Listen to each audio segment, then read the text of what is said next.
Assalamualaikum warahmatullahi wabarakatuh.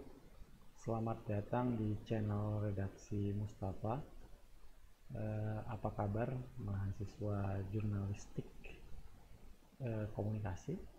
Dimanapun Anda berada, saya berharap semoga Anda semua dalam kondisi sehat walafiat, tidak kurang suatu apapun. Pada kesempatan ini saya ingin mengajak kita untuk mereview sedikit tentang bagaimana keadaan jurnalisme di masa pandemi COVID-19. Topik ini penting menurut saya karena di samping kita belajar tentang jurnalistik, kita juga adalah pengamat atau pemerhati dari jurnalistik, sekaligus kita adalah penikmat dari produk-produk jurnalistik, apakah itu yang sifatnya cetak atau online atau bahkan yang bisa interaktif dengan pembacanya.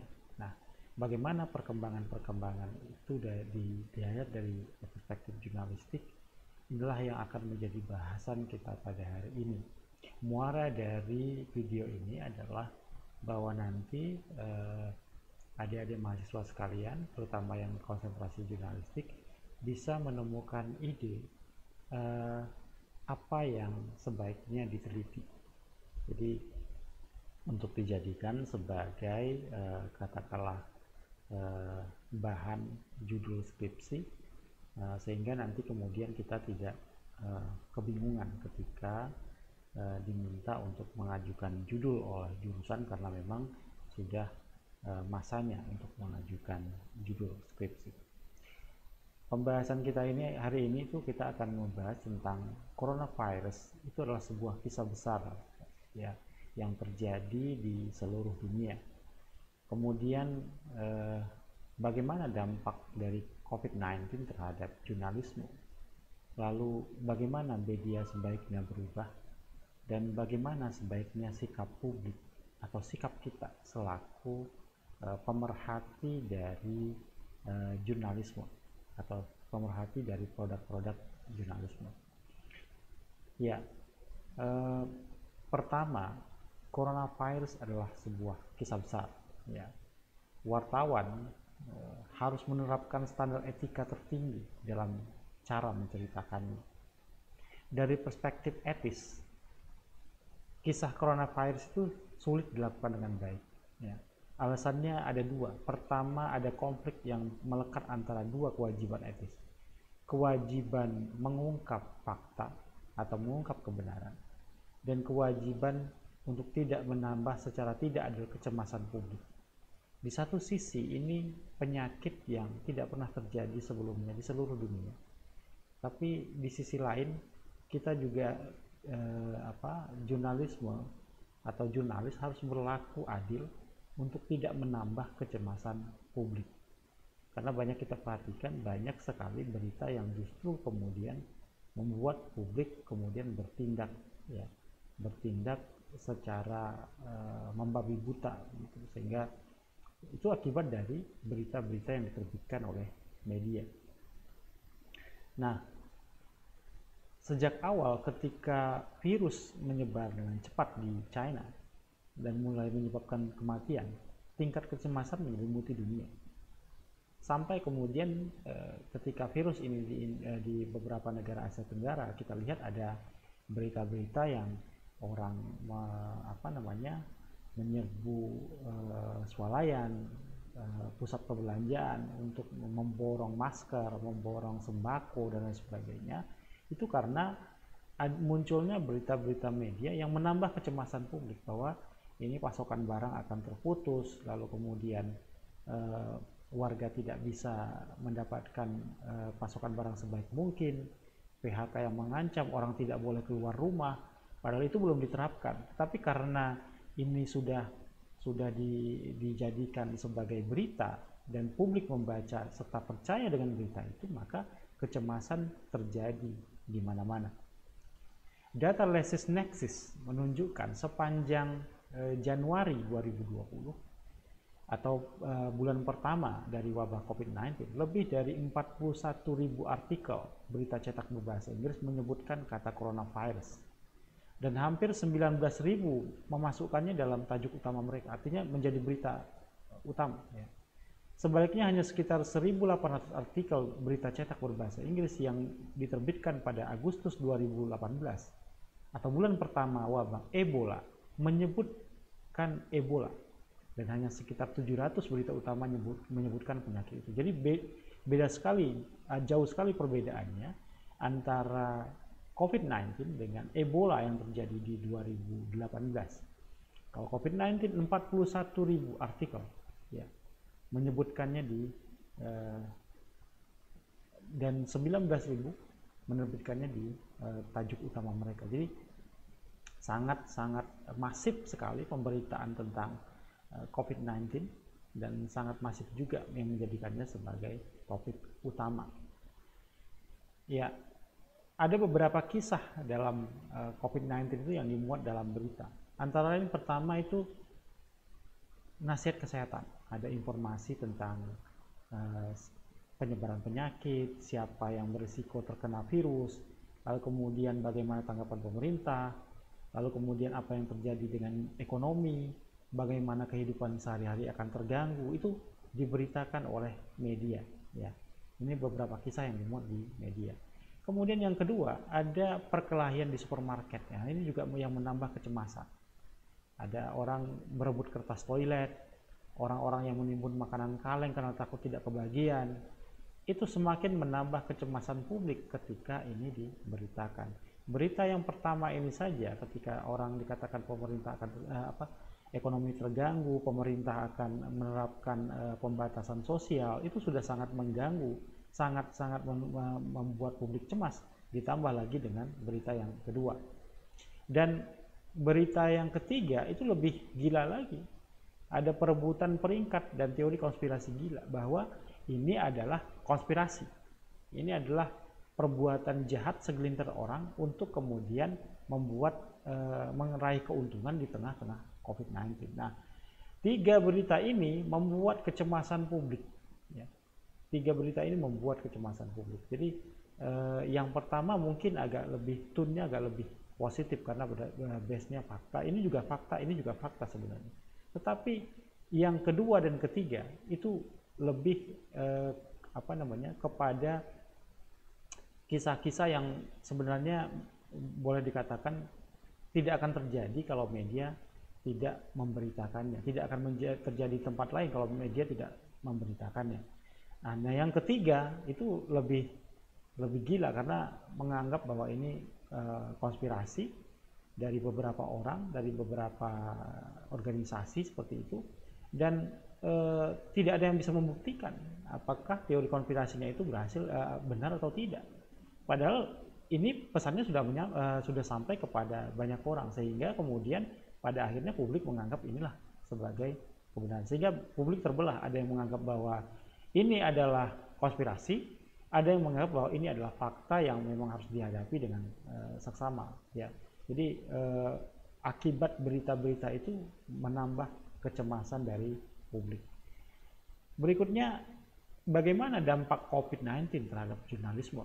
Ya. Laporan dari Columbia Journalism Review, ya, atau CJR, Anda bisa lihat nanti di cjr.org. Di Venezuela, ada Darvinson Rojas ditahan sebagai akibat memberitakan COVID-19 di negara di bagian Miranda.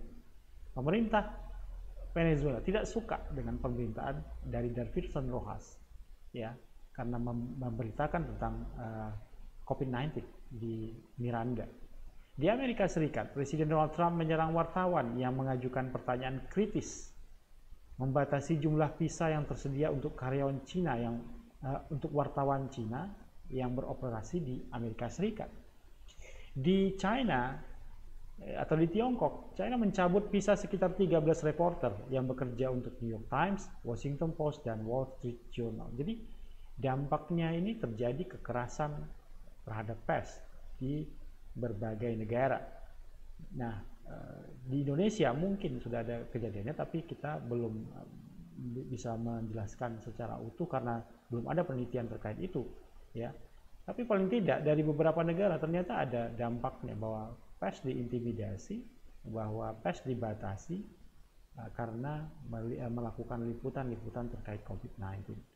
Nah, kajian terbaru di Indonesia yang dilakukan secara terpisah oleh 3 lembaga, yakni Center for Economic Development Studies, Universitas Pajajaran, Dewan Pers, dan Serikat Perusahaan Pers, memberikan gambaran adanya ancaman keberlangsungan industri media di masa pandemi. Mayoritas perusahaan pers itu omsetnya turun 40% selama masa pandemi COVID-19 dibanding periode yang sama tahun 2019. Akibatnya ada yang mulai memikirkan PHK, ya, karena tidak masuk iklan, tidak koran omset korannya menurun, lalu kemudian omset majalahnya menurun, mereka berpikir sebaiknya ya udah karyawannya dikurangi, karyawannya di PHK seperti itu. Lalu temuan lain yang signifikan, separuh perusahaan pers anggota Serikat Perusahaan Pers memotong gaji karyawan. Besaran potongan gaji itu sangat bervariasi antara 2 sampai dengan 30%, ya. Media online yang dianggap sebagai primadona baru juga terdampak. Jadi ada orang menduga bahwa media online pasti meningkat karena orang tidak mau keluar rumah, orang lebih banyak di rumah membaca media. Media ini pasti media online. Namun tidak diimbangi dengan pemasukan iklan. Ternyata iklan di media online tidak berkembang dengan baik di Indonesia karena juga produsen pemasang iklan melakukan penyesuaian operasional. Jadi media online pun juga terdampak dengan adanya COVID-19.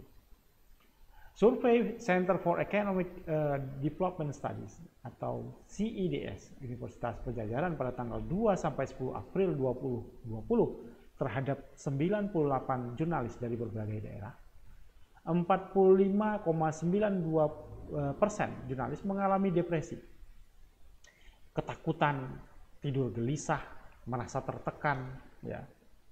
Kenapa mereka takut? Karena mereka ke lapangan. Mereka ketemu dengan narasumber yang mereka tidak tahu sehat apa tidak. Mereka pulang ke rumah di deadline oleh redaksi, mana beritanya. Lalu mereka tertekan juga, tidurnya gelisah. Karena apa? Karena ketika pulang mereka takut tahu-tahu sudah membawa virus kepada keluarganya. Di satu sisi asap harus mengepul dengan mencari berita, tapi di sisi lain ada risiko kesehatan yang mereka hadapi. 57,14% jurnalis mengalami kejenuhan saat bekerja. Karena mereka harus bekerja dari rumah, meliput, mengirim berita dari rumah, ruang gerak fisik terbatas, isu pun terbatas karena orang tidak mau ketemu sembarangan. Ya, narasumber juga membatasi diri untuk bertemu dengan wartawan.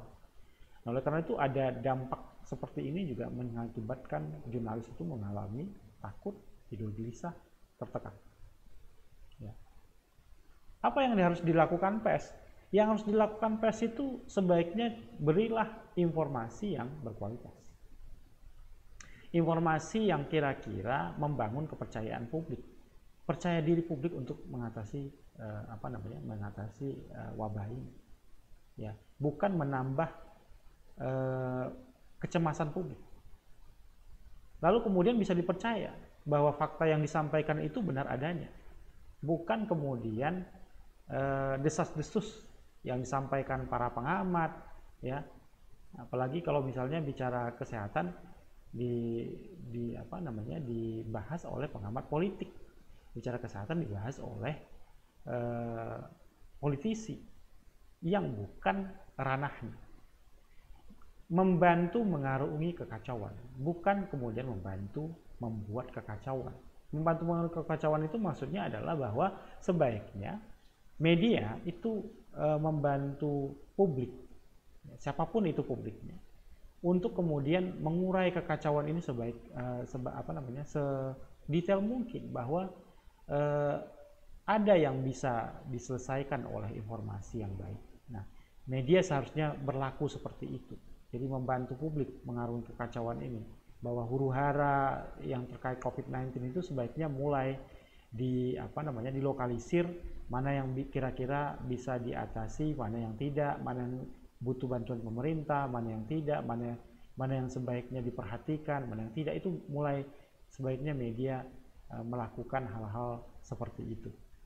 Nah, nilai berita yang dikenal sebagai konsekuensi dan signifikansi perlu diprioritaskan daripada nilai-nilai baru dan hiburan. Ini menurut Nieman Report ya.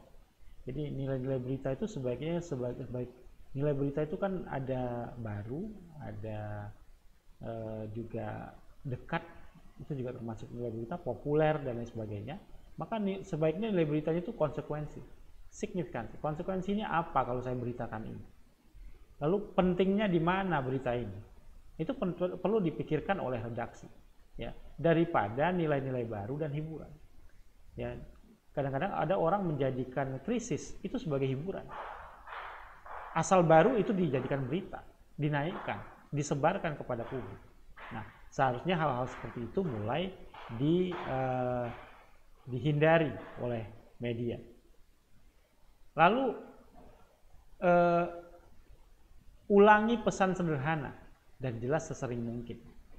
Ya, pesan sederhana itu misalnya katakanlah seperti menjaga jarak, memakai masker, ya, lalu kemudian mencuci tangan. Itu pesan-pesan sederhana. Lalu kalau kata-kata gagal menjangkau pembaca, gambar mungkin terbukti lebih kuat. Nah, media-media online misalnya bisa membuat konten-konten yang di samping beritanya juga kemudian memuat konten-konten dalam bentuk gambar, ya. Lalu mengantisipasi keengganan solusi, ya. Mengantisipasi keengganan solusi itu misalnya jangan kemudian kita mengutip narasumber yang tidak ada solusinya, hanya bisa kemudian mengkritik tapi tidak bisa memberikan solusi. Media seharusnya bisa mengurai kekacauan tadi, juga memberikan solusi. Jadi bukan hanya sekedar mengkritik pemerintah, bukan hanya sekedar katakanlah mencaci maki keadaan, bukan hanya sekedar mengatakan ini konspirasi, tapi kemudian tidak bisa memberikan solusi atas apa yang terjadi. Mengutip utusan terpercaya seperti profesional kesehatan dan sains. Jadi sebaiknya kalau bicara COVID-19, bicara virusnya, kita mengutip utusan terpercaya dari Kementerian Kesehatan, dari dokter, dari Ikatan Dokter Indonesia misalnya. Itu adalah narasumbernya. Bukan dari politisi, bukan dari kemudian akademisi yang tidak mengerti tentang virus ini. Tapi kalau bicara tentang bantuan sosial misalnya, kita bisa mengutip dari Kementerian Sosial, kita bisa mengutipnya dari aparatur pemerintah yang terkait dengan itu. Bicara tentang bantuan pemerintah yang lain, bisa pemerintah, bisa kemudian yang terkait dengan itu, misalnya dari Kementerian Pemuda dan Olahraga terkait dengan bantuan kepada pemuda, termasuk juga bantuan Presiden UMKM produktif misalnya yang 2,4 itu bisa melalui Kementerian Koperasi dan lain sebagainya. Itu bisa dikutip dari sana. Tapi kalau yang namanya bicara tentang virus ini, kita harus dari profesional kesehatan dan sains yang memang meneliti tentang COVID-19. Nah, apa yang sebaiknya dilakukan? Ya, menurut Nieman Report, yang sebaiknya kita lakukan itu adalah menghindari kata-kata seperti ini: krisis, bencana, malapetaka, kekacauan, mimpi buruk. Karena ternyata kata-kata seperti ini, ketika itu dimuat di media, publik akan semakin cemas. Ya, publik akan semakin cemas. Jadi silakan Anda beritakan fakta, tapi jangan memuat kata-kata seperti ini. Kemudian di bagian atas dengan yang terbaik, ini ada jurnalisme melayani. Saya ingin cerita tentang El Diario. El Diario ini adalah media Spanyol yang sudah berbayar. Jadi pembacanya, ini media online, kalau orang membaca itu berbayar di media ini. Tapi mereka melayani pembacanya. Di bagian atas dengan yang terbaru, saya membuat paragraf, ini kata-kata pengantar dari redaksinya, disebut dengan sesuatu yang baik. Jadi di sana dimasukkanlah berita tentang vaksin, perawatan, solidaritas, dan inovasi. Ada juga bagian untuk menginspirasi pada hal-hal untuk dilakukan membaca, menonton di rumah. Jadi konten dari situs ini ada sesuatu yang baik di dalam kontennya itu, dan itu berita isinya tentang ini.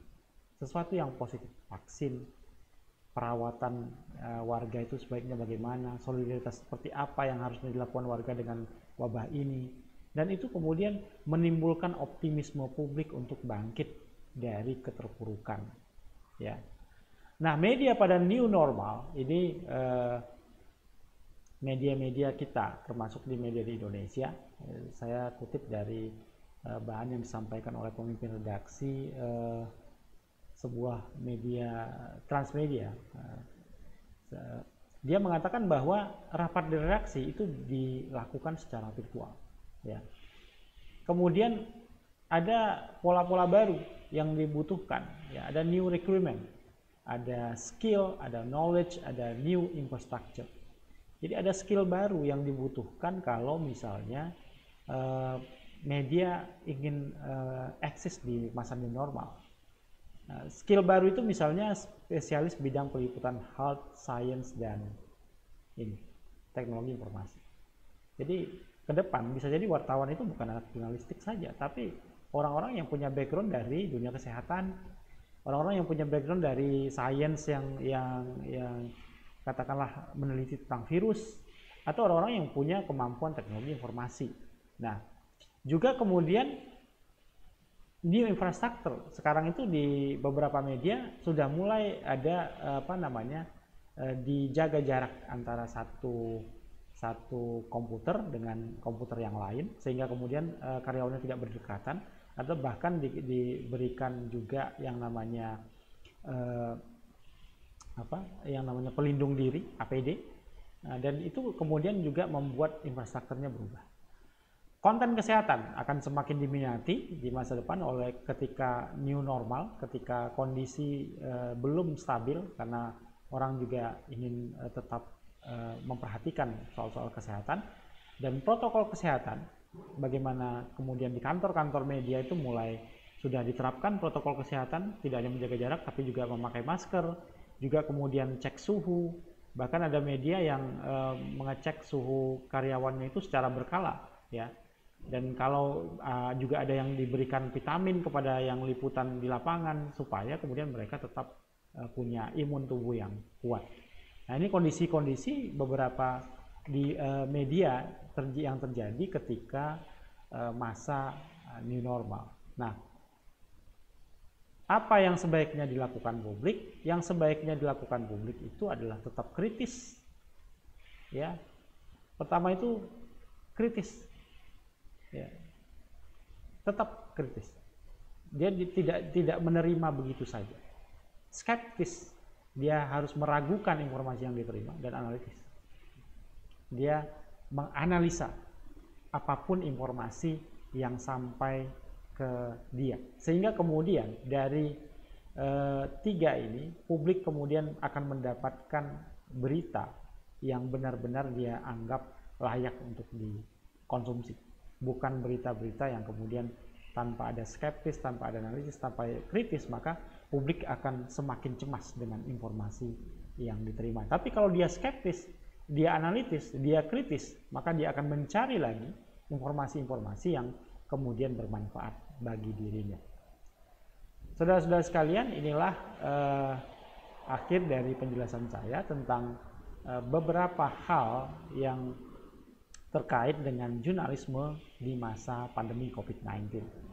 Nah, apa yang bisa kita simpulkan dari pertemuan ini adalah bahwa dengan kondisi-kondisi yang new normal, katakanlah normal yang baru ini, maka Anda sebagai mahasiswa jurnalistik tentu punya berbagai hal yang bisa kemudian dijadikan sebagai bahan penelitian. Misalnya, ketika media banyak yang mengaku rugi dalam konteks bisnis media hari ini, maka penting bagi kita sebaiknya mulai memikirkan penelitian tentang model bisnis seperti apa yang hari ini dijalani oleh media. apakah media-media online kita di Indonesia khususnya punya model bisnis yang kemudian bisa untuk meraih keuntungan. Yang kedua, bagaimana pola kerja wartawan? Apakah wartawan di media yang kita mau teliti itu pola kerjanya tetap seperti biasa sebelum masa pandemi, atau ternyata ada perubahan, misalnya mereka pakai shift 1 atau 2 minggu, mereka diberikan kesempatan untuk libur, lalu kemudian digantikan dengan yang lain, atau seperti apa? Nah, lalu bagaimana protokol kesehatan di media-media yang ada di Indonesia misalnya? Apakah mereka punya protokol COVID, walaupun sudah ada dibuat protokolnya oleh Dewan Pers? Apakah protokol itu diterapkan? Nah, itu tentu hal-hal seperti itu paling tidak bisa menjadi bahan-bahan penelitian bagi kita. Juga apakah wartawan mengalami kekerasan ketika liputan di masa pandemi? Apakah pemerintah atau swasta membatasi akses wartawan selama ini atau bagaimana? Atau misalnya beberapa lembaga menerapkan dengan video conference misalnya. Apakah itu terjadi di media kita di Riau misalnya? Atau punya pola yang lain, atau masih tetap seperti yang lama? Nah, hal-hal seperti itu menurut saya menarik untuk dijadikan sebagai bahan-bahan untuk diteliti. Nanti kita akan lanjutkan dengan video-video lainnya. Jangan lupa subscribe channel ini, Redaksi Mustafa. Terima kasih atas perhatiannya. Billahi taufiq wal hidayah. Assalamualaikum warahmatullahi wabarakatuh.